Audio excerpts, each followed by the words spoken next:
Hey everybody, this is Joric. Welcome back to my channel. As you know, an American living in Lisbon, Portugal, and I try to show what it's like to live in Portugal, but also our travels along the way. And today I'm going to go through, it's going to be a slideshow with a voiceover here, as you will see, our time in Rhodes, Greece. So the town of Rhodes, and specifically the Old Town.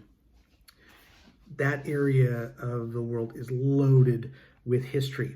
So we happen to go to a few places in the Old Town that they're on the top of lists. So we figured we're here, we probably need to see these because there's a lot of things here. So we happen to go to the Archaeological Museum of Rhodes, and then we walked down the Street of the Knights of Rhodes, and we also checked out the Palace of the Grand Master of the Knights.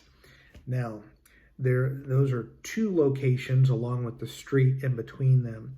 There is a ticket that you can purchase for 10 euros right now as of July 2021 that gets you into four places. Those two, and then a small church and a little small room that has some textiles and pottery available. The two main places on the ticket are the Archaeological Museum as well as the Palace. So as you're looking at photos here, the Archaeological Museum is packed. It is loaded with artifacts from ancient Greece that they've excavated and they've found in Rhodes and on the island, as well as from the medieval times and the Middle Ages when the knights of Rhodes were kind of holding court, if you will. Amazing the amount of stuff there. You could spend 3 to 4 hours if you were really looking at each artifact, maybe a full day. We didn't have that kind of time, but as you see this, it's absolutely amazing. And one thing that comes up that I always seem to love and get drawn to are mosaics. Mosaic tiles on floors or on walls. For some reason, I don't know why, sculptures and pottery and paintings don't always bring me into the moment, but when I see mosaic, somehow it automatically, I feel like I'm transported back into ancient Greece or the 1400s or the 1500s when the Knights of Rhodes were there. It's incredible. The Archaeological Museum is a must, and it's really the first stop of these four museums that you would go to. Absolutely packed with material. Take your time to walk through. There's many rooms. There's a lot to see.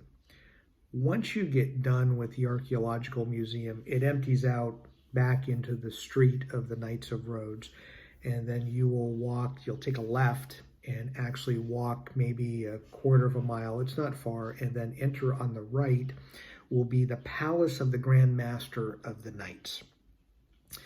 That again, that's part 2 of your ticket. Stunning. There's so much to see there. The main kind of courtyard, if you will, is very cool. And there are several rooms that you get to enter, and there are a number of artifacts. Again, it's loaded with history and historical items, relics, sculptures, textiles, pottery, you name it, artwork. It's just incredible. And as you're looking at the photos, it's hard for me to put it in words because sometimes it's almost sensory overload. There's too much between the Archaeological Museum and the Palace where afterwards you just sometimes need a break because there is so much to see and it's so magical, and you start thinking about all the people that created this stuff and lived in this time and walked the very steps that you walked. That sometimes it can be overwhelming, or you can just kind of sit there and go, my God, it's incredible that this stuff still exists and is available for people to view.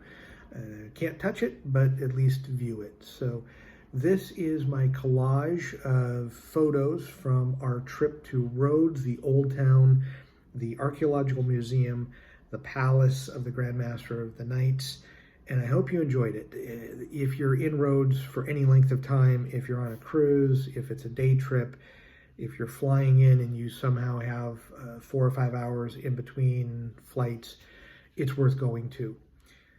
In a fast world, if you're running through it, you could get it done in a couple of hours.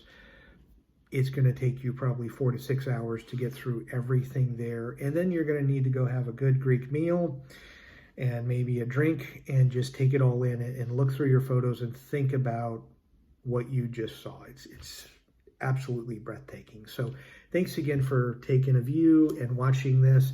I hope you enjoyed it. Look for more of this in the future as we make more travels. And thank you so much and have a great day.